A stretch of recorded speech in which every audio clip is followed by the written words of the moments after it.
श्रीसुब्रह्मण्यभुजङ्गम् सदा बालरूपापि विघ्नात्रिहन्त्री महादन्तिवक्त्रापि पञ्चास्यमान्य विधीन्द्रादिमृग्या गणेशाभिधामे विधत्ता श्रियं कापि कल्याणमूर्तिः। न जानामि शब्दं न जानामि चार्थं न जानामि पद्यं न जानामि गद्यं चिदेका षडास्या हृदये द्योतते मे मुखान्निस्सरन्ते गिरश्चापि चित्रम् मयूराधिरूढं महावाक्यगूढं मनोहारिदेहं महच्चेत्तगेहं महीदेवदेवं महावेदभावं महादेवबालं भजे लोकपालम् यदा सन्निधानं गता मानवामि भवाम्भोधिपारं गतास्ते तदैव इति व्यञ्जयन् सिन्धुतीरे यास्ते तमीडे पवित्रं पराशक्तिपुत्रम् यथाब्धे स्तरङ्गालयं यान्ति तुङ्ग तथैवापदसन्निधौ सेवतां मे इति वोर्मि पङ्क्ति नृणां दर्शयन्तं सदा भावये हृत्सरोजे गुहं तम् गिरौ मन्निवासे नरायेधिरूढ सदा पर्वते राजते तेधिरूढाः इतीव ब्रुवन् गन्धशैलाधिरूढ सदेवो मुदे मे सदा षण्मुखोऽस्तु महाम्भोधितीरे महापापचोरे मुनीन्द्रानुकूले सुगन्धाख्यशैले गुहायां वसन्तं स्वभासालसन्तं जनार्तिं हरन्तं श्रयामो गुहं तम् लसत्स्वर्णगेहे नृणां कामदोहे सुमस्तोमसंच्छन्नमाणिक्यमञ्चे समुद्यत्सहस्रार्कतुल्यप्रकाशं सदा भावये कार्तिकेयं सुरेशम्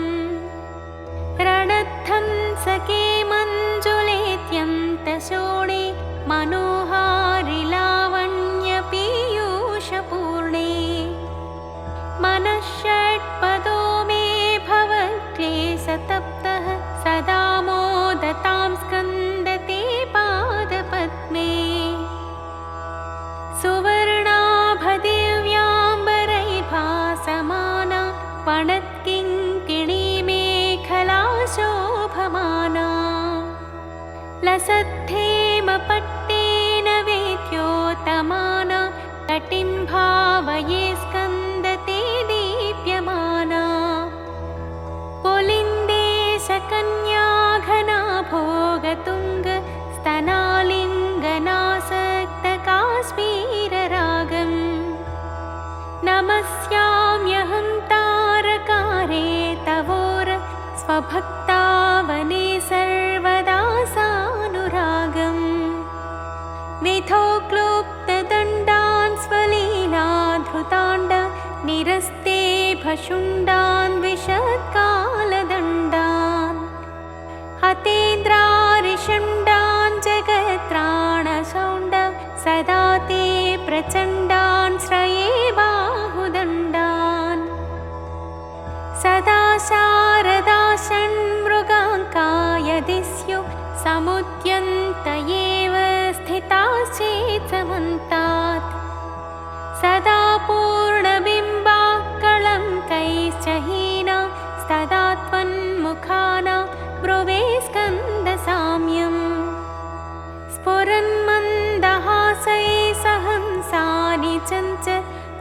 द्राक्षावलीभृङ्गसङ्घोज्ज्वलानि सुधास्यन्ति बिम्बाधराणि ससूनु तवालोकये षण्मुखाम्भोरुहाणि विशालेषु कर्णान्तदीर्घेष्वजस्रं दयास्यन्दिशो द्वादशस्वीक्षणेषु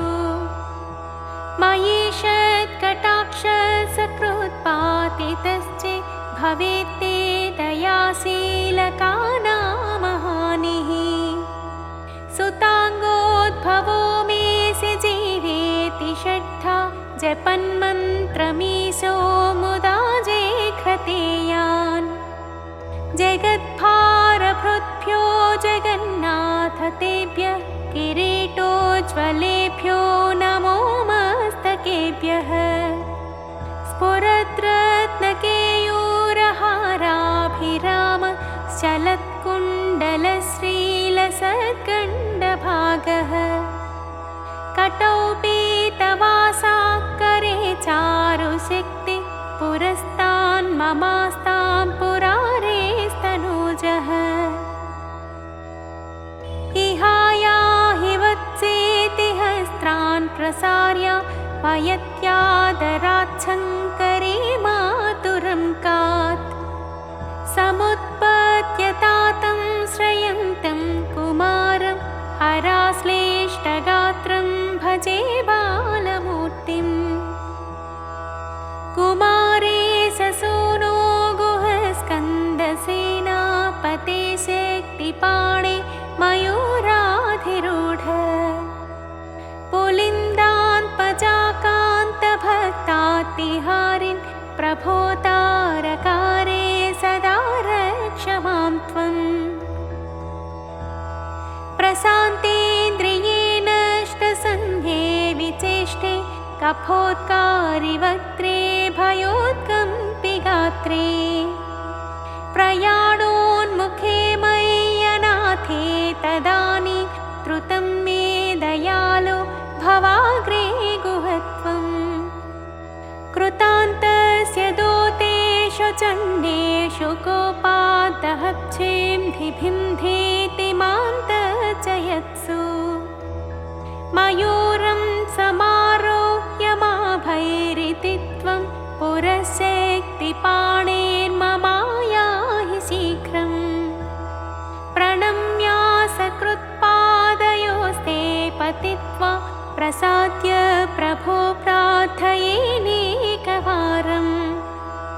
न वक्तुं क्षमोऽहं तदानीं कृपाब्धे न कार्यान्तकाले मनागप्युपेक्षा सहस्राण्डभोक्ता त्वया शूरनाम हतस्तारकसिंहवक्त्रस्य दैत्यः ममान्तःहृदि स्थं मनक्लेशमेकं नाहंसि प्रभो किं करोमि क्वयामि अहं सर्वदा दुःखभारावसन्नो भवान् दीनबन्धुस्त्वदन्यं न याचे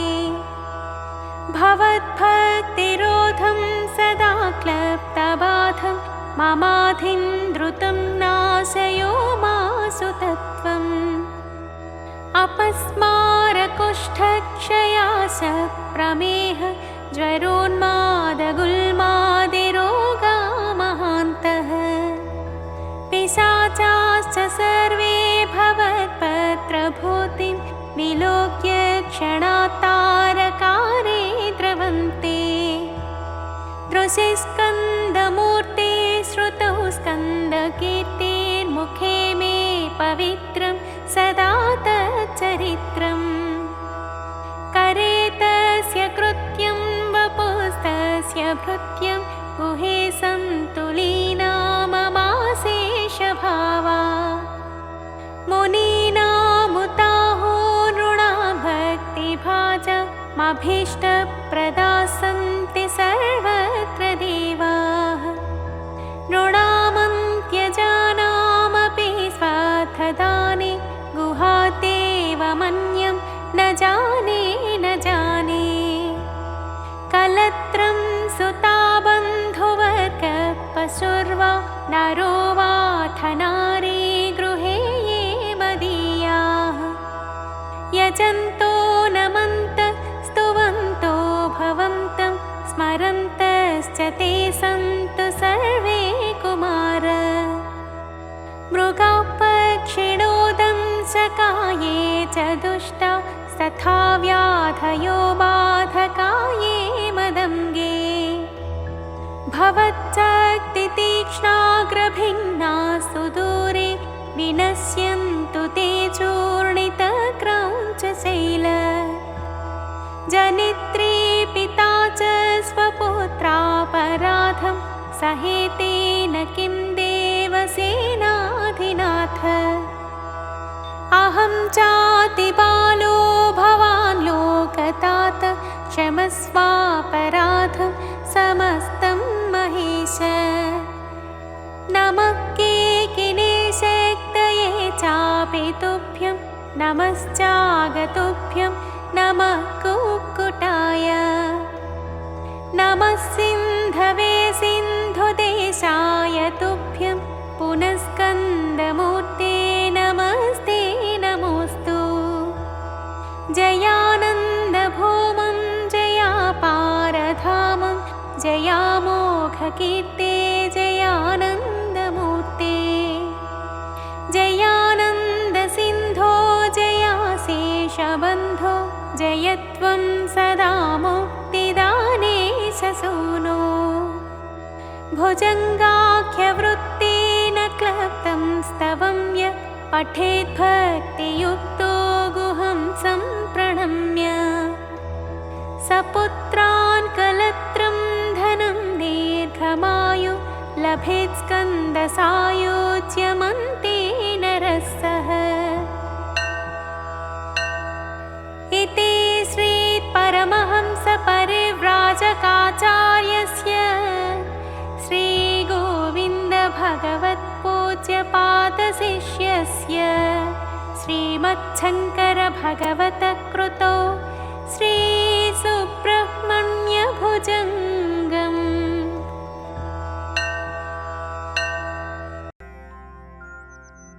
हे स्वामिनाथ करुणाकर दीनबन्धो श्रीपार्वतीश मुखपङ्कज पद्मबन्धो श्रीशादिदेव गणपूजित पादपद्मा वल्लीसनाथ मम देहि करावलम्बम् देवादिदेवनुत देवगणाधिनाथ देवेन्द्रवन्द्य मृदु पंकज मंजुपाद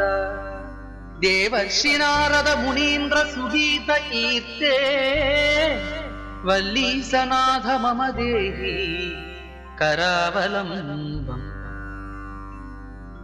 नित्यान्नदान निरताखिल रोगहारिणी तस्मात् प्रदान परिपूरित भक्त कामा श्रुत्यागम प्रणववाच्य निज स्वरूपा वल्लीसनाथ मम देहि करावलम्बम् क्रौञ्चासुरेन्द्र परिखण्डन शक्तिशूल पाशादिशस्त्र परिमण्डित दिव्यपाणि श्रीकुण्डलीश धृततुण्ड शिखीन्द्रवाह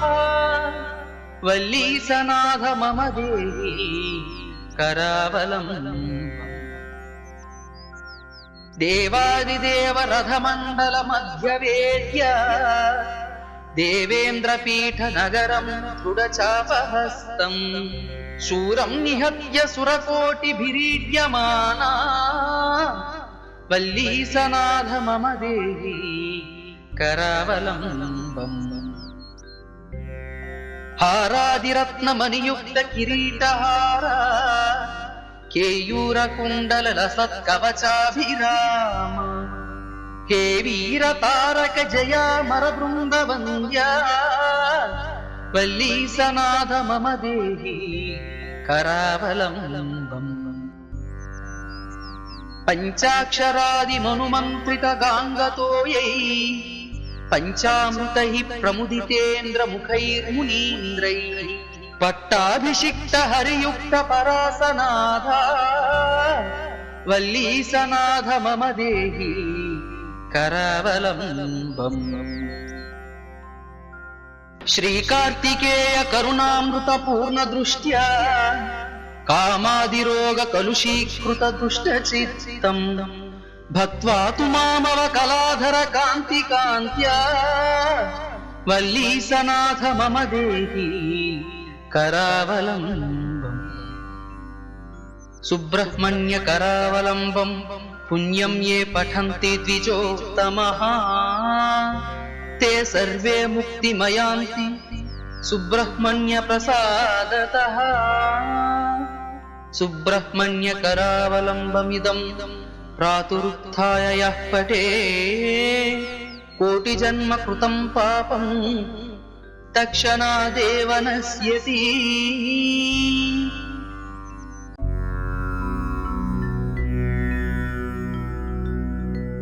శ్రీస్కంద ఉవాచ యోగీశ్వరో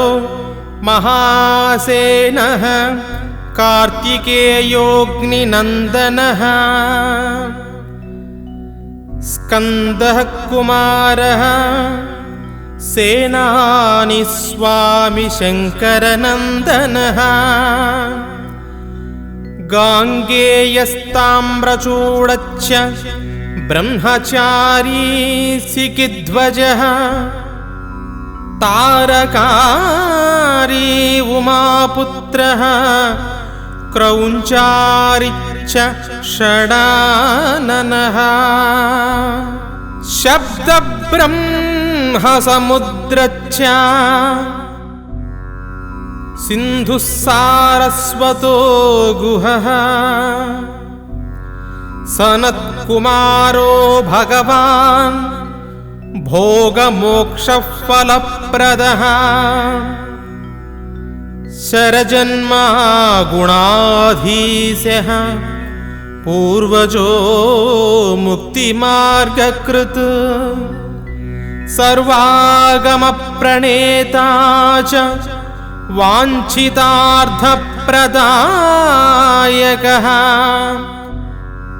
అష్టావింశతి నామాని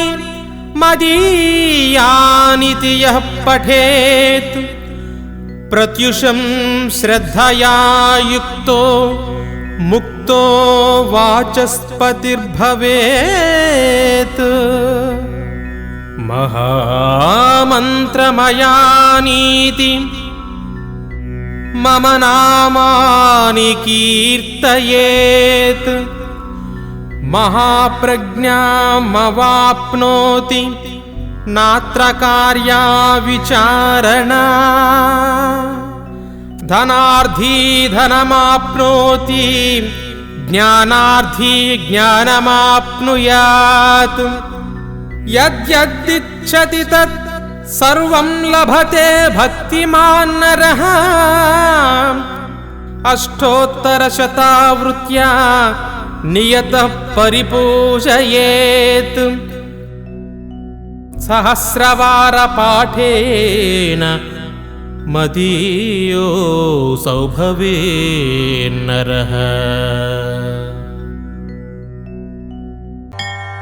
స్కంద ఉవాచ యోగీశ్వరో మహాసేనః కార్తికేయోऽగ్నినందనः స్కందః కుమారసేనాని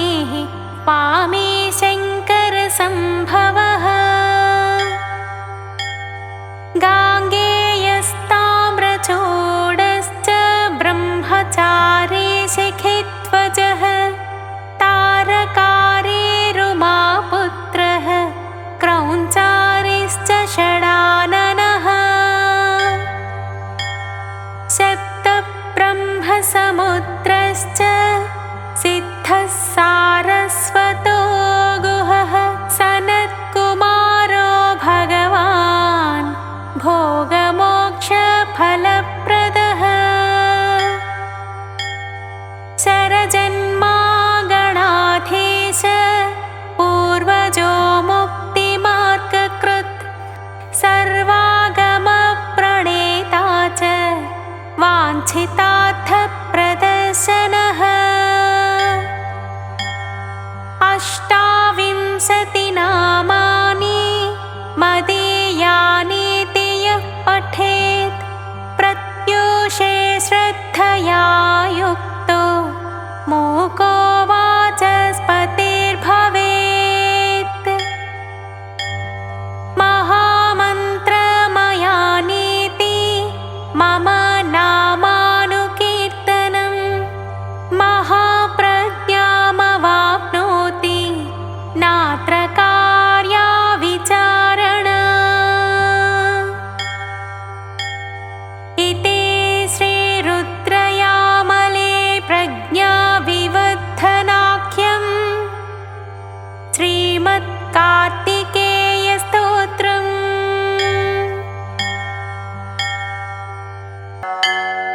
ॐ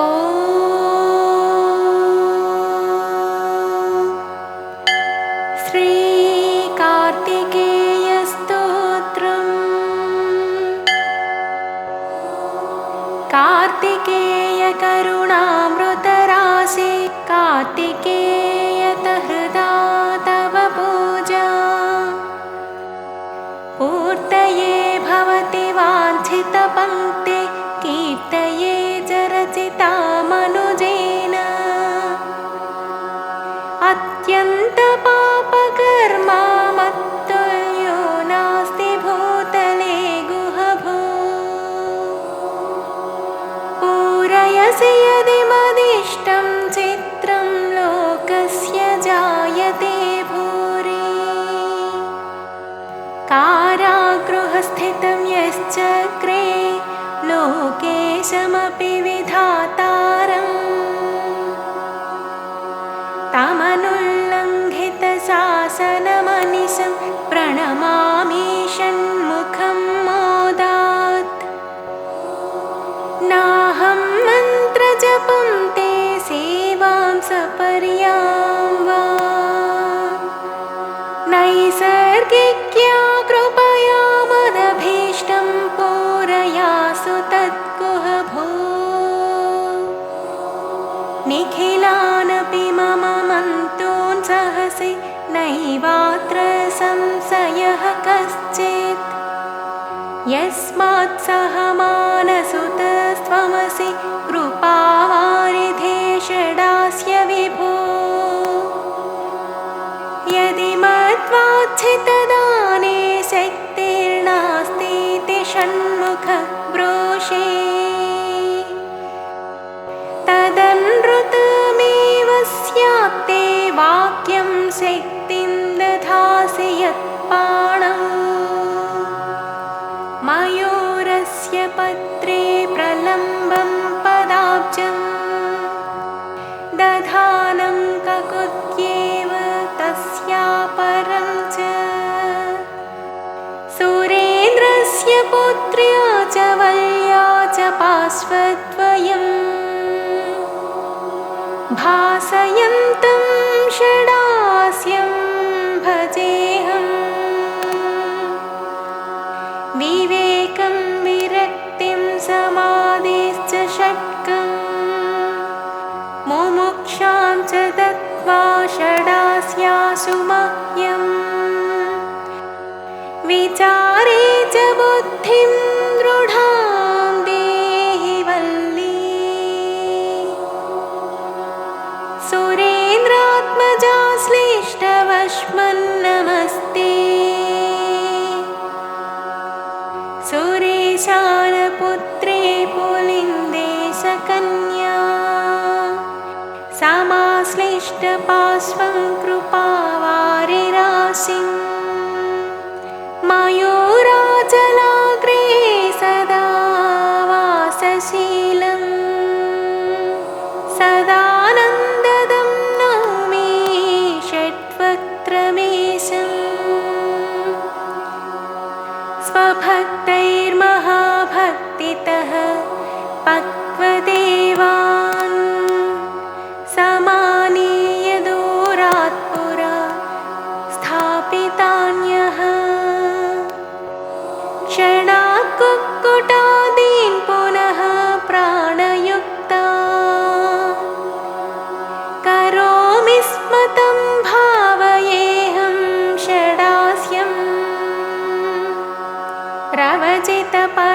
दुष्टरवस्वरधिपपुत्री मनोजसि शुभानो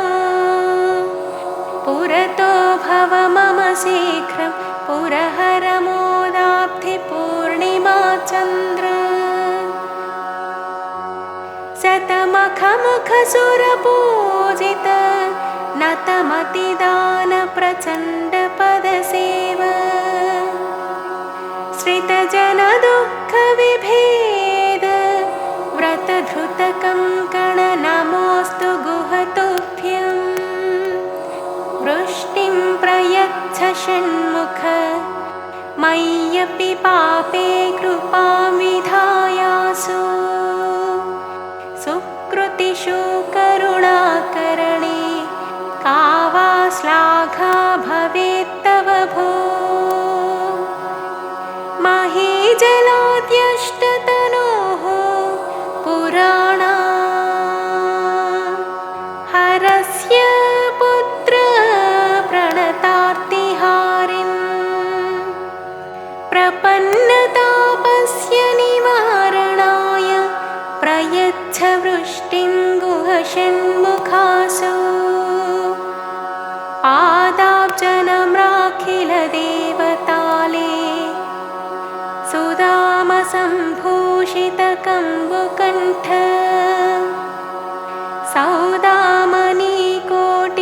सौदामनीकोटिनिभाङ्गकान्ते प्रयच्छ वृष्टिं गुहषण्मुखासु शिखे स्थिताभ्यां रमणीमणिभ्यां पार्श्वस्थिताभ्यां परिसेव्यमानम् स्वयं शिखिस्तं करुणासमुद्रं सदा षडास्यं हृदि भावयेऽहम् भूयाद्भूत्यै महत्यै भवतनुजननश्चूर्णितक्रौञ्चशैलो लीलास्पृष्टाण्डकोटिः कमलभवमुखस्तूयमानात्मकीर्तिः वल्ली देवेन्द्रपुत्री हृदया सरसिज प्रातरादित्यपुञ्जः कारुण्यापारवारां निधिरगतनया मोदवारासि चन्द्रः इति श्री शृङ्गेरी जगद्गुरु श्री सच्चिदानन्द शिवाभिनव नृसिंह भारती स्वामिभिः विरचितं श्री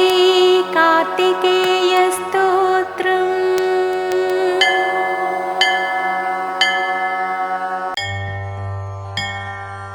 नमस्ते नमस्ते गुहातारकारे नमस्ते नमस्ते गुहशक्तिपाणे नमस्ते नमस्ते गुहदेव्यमूर्ते क्षमस्व क्षमस्व समस्तापराधम् नमस्ते नमस्ते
नमस्ते नमस्ते गुहलोकपाल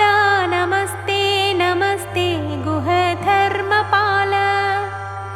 नमस्ते नमस्ते गुह सत्यपाल क्षमस्व क्षमस्व समस्तापराधम् नमस्ते नमस्ते गुहलोकदीप नमस्ते नमस्ते गुहबोधरूप नमस्ते नमस्ते गुहगानलोल क्षमस्व क्षमस्व समस्तापराधम् नमस्ते नमस्ते महादेवसूनो नमस्ते नमस्ते महामोहहारिन् नमस्ते नमस्ते महारोगहारिन् क्षमस्व क्षमस्व समस्तापराधम् इति श्रीसुब्रह्मण्यापराधक्षमापणस्तोत्रम् श्रीसुब्रह्मण्यदण्डकम् जय वज्रिसुताकान्त जय शङ्करनन्दन जय मारसताकार जय वल्ली मनोहर जय भुजबलनिर्जितानेकविद्याण्डभीकारि सङ्ग्रामकृत्तरकावाप्त गीर्वाणभीड्वान्तमार्ताण्ड षट्वक्त्र गौरीश फालाक्षि सञ्जाततेजः समुद्भूतदेवापगापद्मषण्डोत्थितस्वाकृते सूर्यकोटिद्युते भूसुराणाङ्गते शरवणभव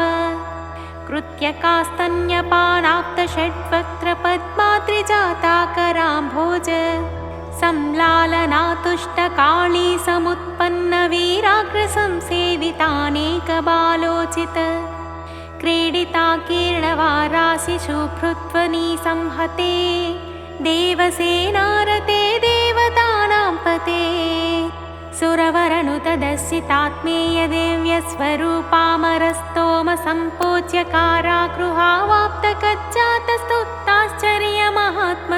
कारागृहावाप्तकच्चातस्तुताश्चर्यमहात्मशक्त्यग्रसंभिन्न शैलेन्द्रदैतेय संहार सन्तोषितामात्य संक्लुप्त दिव्याभिषेकोन्नते तोषित श्रीपते सुमशरसमदेव राजात्मभूदेव सेनाकरग्राह सम्प्राप्त सम्मोदवल्ली मनोहरी लीला विशेषेन्द्र कोदण्ड भास्वत्कलापोच्य बर्हीन्द्र वाहाधिरूढातिदीनं कृपादृष्टिपातेन मां रक्ष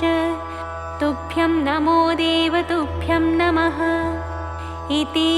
श्रीसुब्रह्मण्यदण्डकम्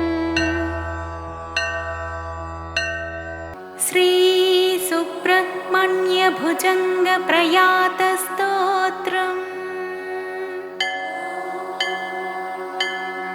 भजेऽहं कुमारं भवानी कुमारं गलोल्लासिहारं नमत्सद्विहारम् रिपुस्तोमपारं नृसिंहावतारं सदा निर्विकारं गुहं निर्विचारम् नमामीशपुत्रं जपाशोणगात्रं सुरारातिशत्रुं रवीन्द्रग्निनेत्रम् महाबर्हिपत्रं शिवास्याब्जमित्रं प्रभास्वत्कळत्रं पुराणं पवित्रम् अनेकार्ककोटिप्रभावज्ज्वलं तं मनोहारि माणिक्यभूषोज्ज्वलं तं श्रितानामभीष्टं निशान्तं नितान्तं भजे षण्मुखं तं शरच्चन्द्रकान्तम् कृपावारिकल्लोलभास्वत्कटाक्षं विराजन्मनोहारि शोणाम्बुजाक्षम् प्रयोगप्रदानप्रवाहैकदक्षं भजे कान्तिकान्तं परस्तोमरक्षम् सुखस्तूरिसिन्दूरभास्वल्ललाटं दयापूर्णचित्तं महादेवपुत्रम् रवीन्दोलसत्रत्नराजत्किरीटं भजे क्रीडिताकाशगङ्गात्रिकूटम्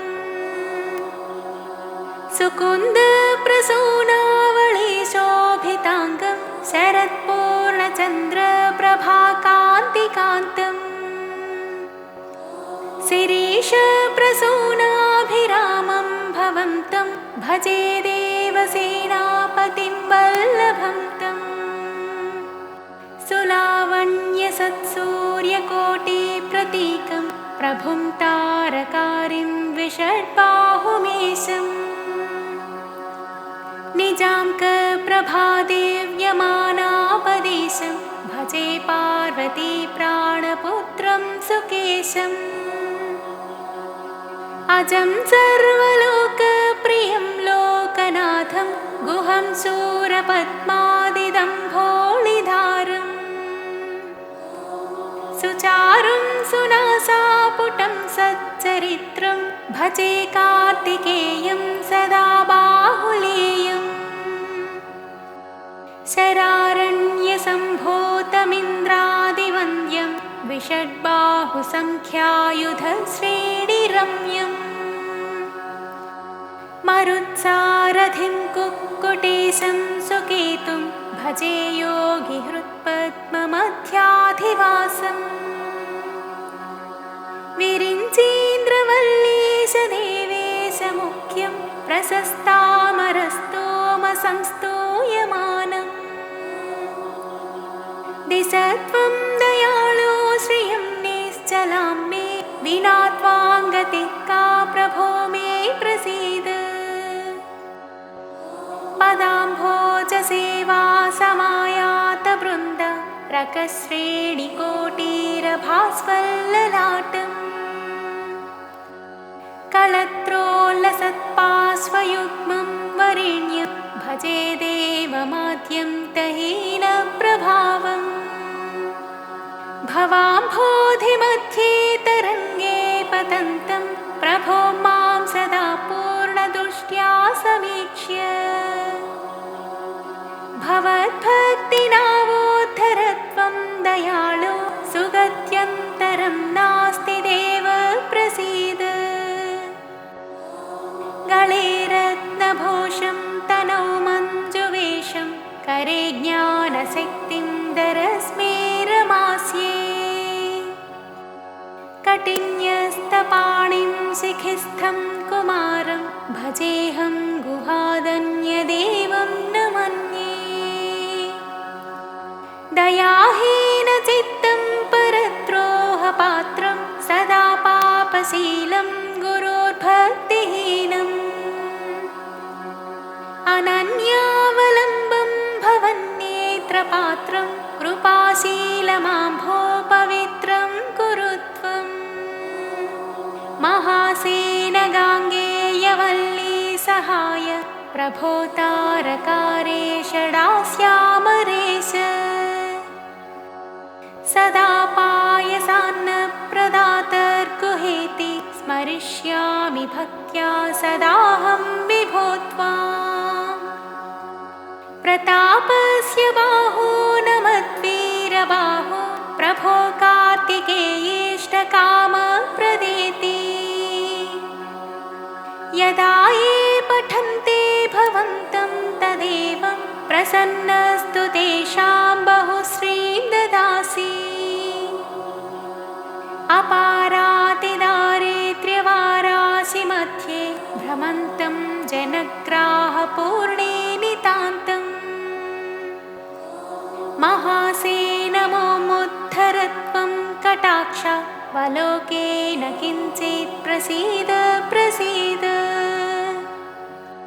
स्थिरां देहि भक्तिं भवत्पादपद्मे श्रियं निश्चलां देहि मह्यं कुमार गुहं चन्द्रतारं सुवंशाभिवृद्धिं कुरु त्वं प्रभो मे मनः कल्पसालः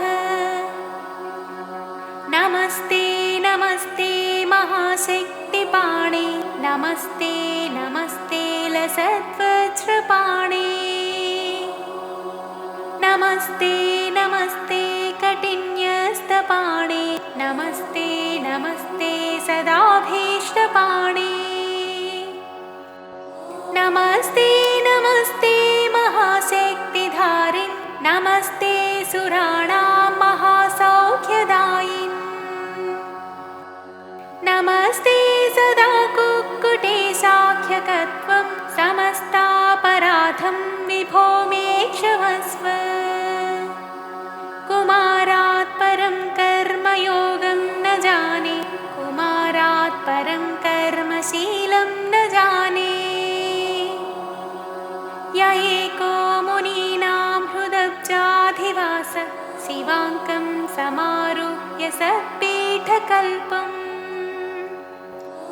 विरिञ्चाय मन्त्रोपदेशं चकार प्रमोदेन सोऽयं तनोतु श्रियं मे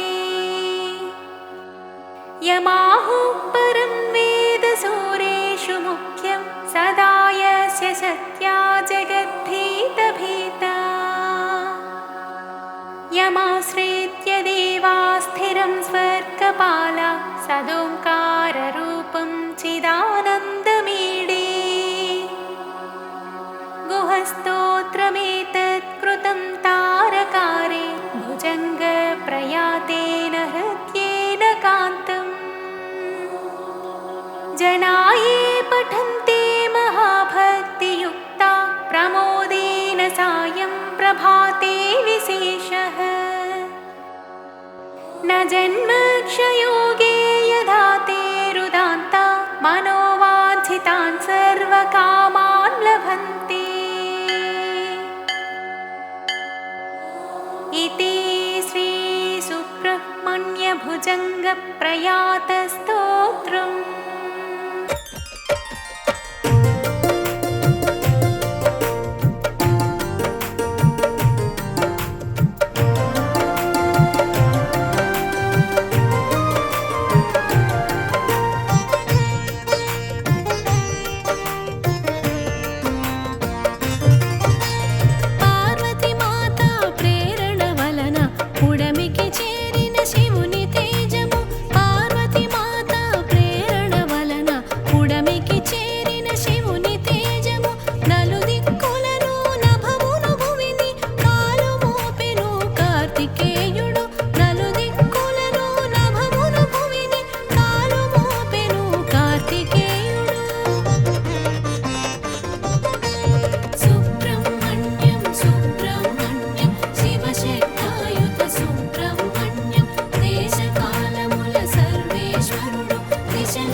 భరించలేక భగ భగమని భుజి సహాయమడిగెను అగ్ని అనిలుని హరతేజమును అప్పగించెనటు ఆనక అనిలుడు గంగమ కొసగెను వెన్నెల వంకయు వేడిమి దాల్చగా వినయము తోడను విరించి చేరెను తన కష్టమును బ్రహ్మకు తెలిపెను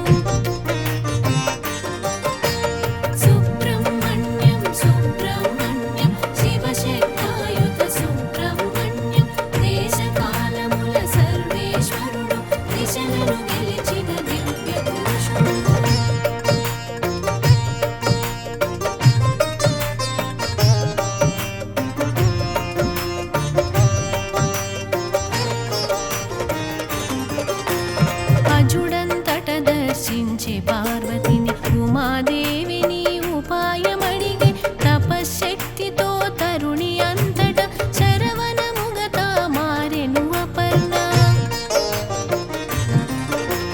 శీఘ్రమే గంగమ శివ తేజమును రెల్లుతో పులో రక్ష విడిచినది కృత్తిక మాతలు కుమరుని సాకిరి తేజముందెను సుందర రూపము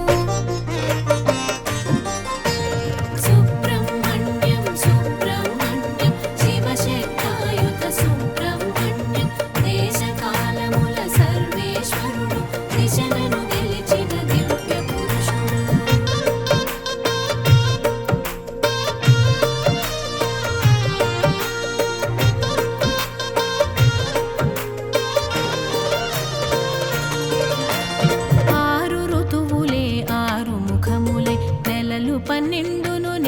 హస్తములే కుమారుడంతట ఉద్భవించెను సంబరమాయను సర్వ జగతియును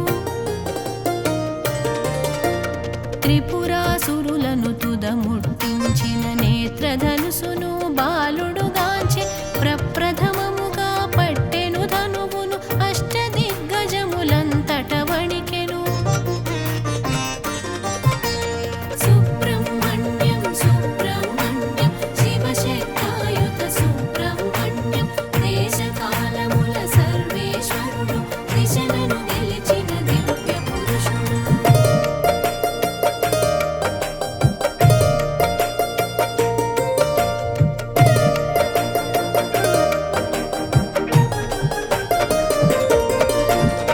దేవతలందరూ పరుగులు తీయగా వజ్రాయుధముతో వచ్చిన ఇంద్రుడు వేటు వేసే ఆ బాలుని భుజమున ప్రక్కలాయను వింతగాయుధము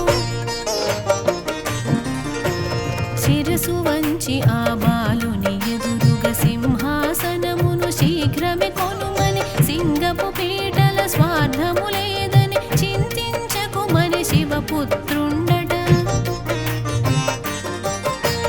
సుబ్రహ్మణ్యం సుబ్రహ్మణ్యం శివశక్తాయుత సుబ్రహ్మణ్యం దేశకాలముల సర్వేశ్వరుడు దిశలను గెలిచిన దివ్య పురుషుడు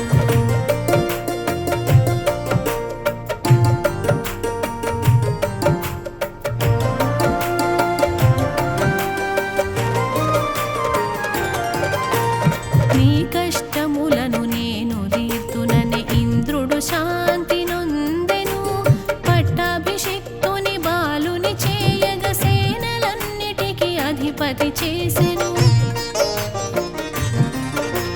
శివ పార్వతులు సంతసముందిరి ఆనందముతో అరగిర చోటకు శివకుమారుని అంకము నిడుకొని మకుట ధారణము గావించిరపుడు సుబ్రహ్మణ్యం సుబ్రహ్మణ్యం శివశక్తాయుత సుబ్రహ్మణ్యం దేశకాలముల సర్వేశ్వరుడు దిశలను గెలిచిన దివ్య పురుషుడు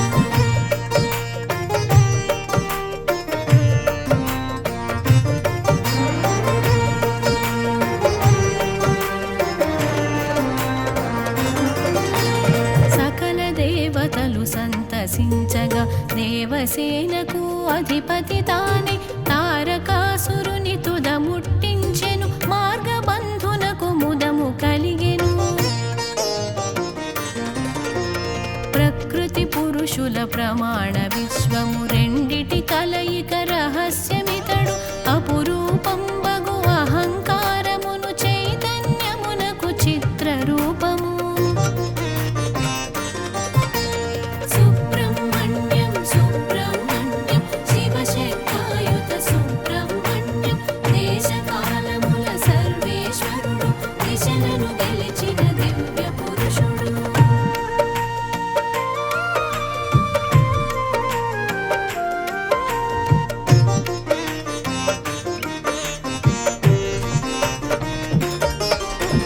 నేనను తత్వము నుడివిన బాలుడు జ్ఞానజ్యోతి అయి వెలిగిన బాలుడు అజ్ఞానమును హరించువాడు సుజనాముధి సులభ వరదుడు ఇంద్రుని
పుత్రుడు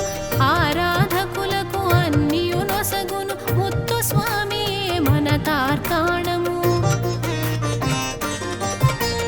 సుబ్రహ్మణ్యం సుబ్రహ్మణ్యం శివశక్తాయుత సుబ్రహ్మణ్యం దేశకాలముల సర్వేశ్వరుడు దిశలను గెలిచిన దివ్య పురుషుడు.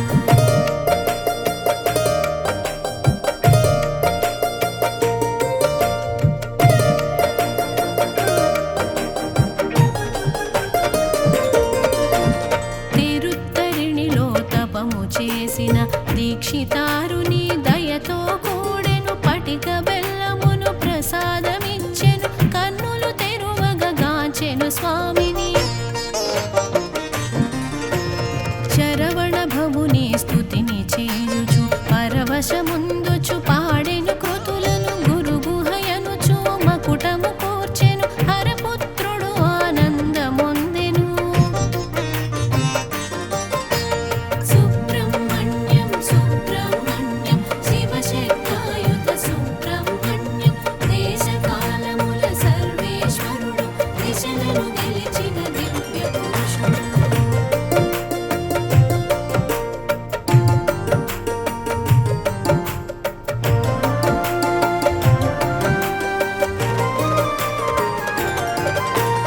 అగ్ని సోమాత్మకమైన ప్రపంచము అది అది కుమార తత్వము. జ్ఞాన స్వరూపుడు యజ్ఞమూర్తి జ్యోతి స్వరూపుడు జ్ఞానమూర్తి. ఆరు దిక్కులును ఆరు ఋతువులును అనంత శక్తుడు అగ్ని కుమారుడు జగత్ ప్రకాశక పావకాత్మజుడు శరవణోద్భవుడు శిఖివాహనుడు. సుబ్రహ్మణ్యం సుబ్రహ్మణ్యం శివశక్తాయుత సుబ్రహ్మణ్యం దేశకాలముల సర్వేశ్వరుడు దిశలను గెలిచిన దివ్య పురుషుడు.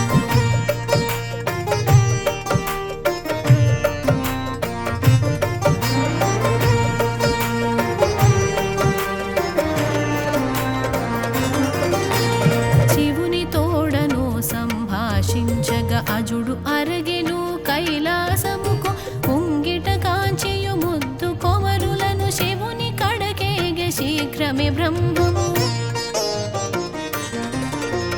వెలుపలకొచ్చిన విరించి జూచి కట్టివేయమని కుమారస్వామి గణములకిచ్చెను ఘనాదేశము వారిని చెరసాలను పెట్టిరి. సుబ్రహ్మణ్యం సుబ్రహ్మణ్యం శివశక్తాయుత సుబ్రహ్మణ్యం దేశకాలముల సర్వేశ్వరుడు దిశలను గెలిచిన దివ్య పురుషుడు.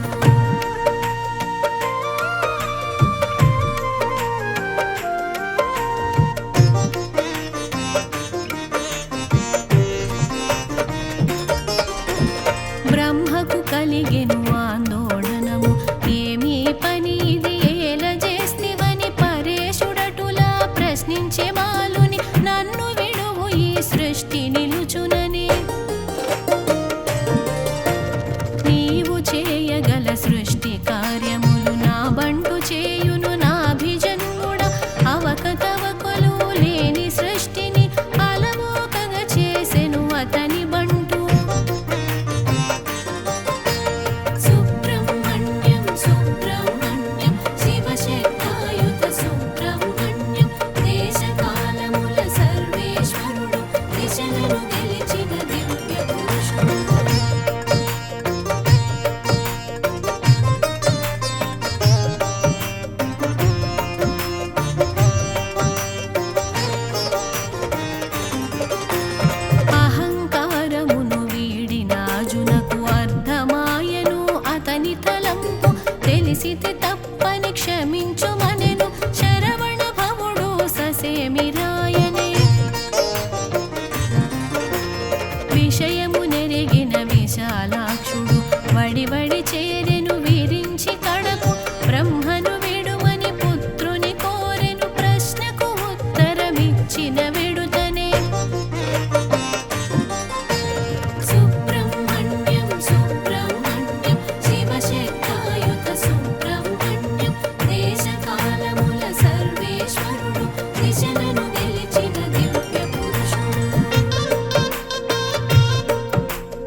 భవ్య మంత్రము సర్వ జగతికిది ఉద్గార మంత్రం సర్వసిద్ధికిది మూల మంత్రము నాయన చెప్పగ నారద ఫలముకై ప్రపంచమంతయు పరుగు తీయగా గణాధిపత్యము గణపతి కొసగగ అలిగిన స్కందుడు అరగే దక్షిణకు సుబ్రహ్మణ్యం సుబ్రహ్మణ్యం శివశక్తాయుత సుబ్రహ్మణ్యం దేశకాలముల సర్వేశ్వరుడు దిశలను గెలిచిన దివ్య పురుషుడు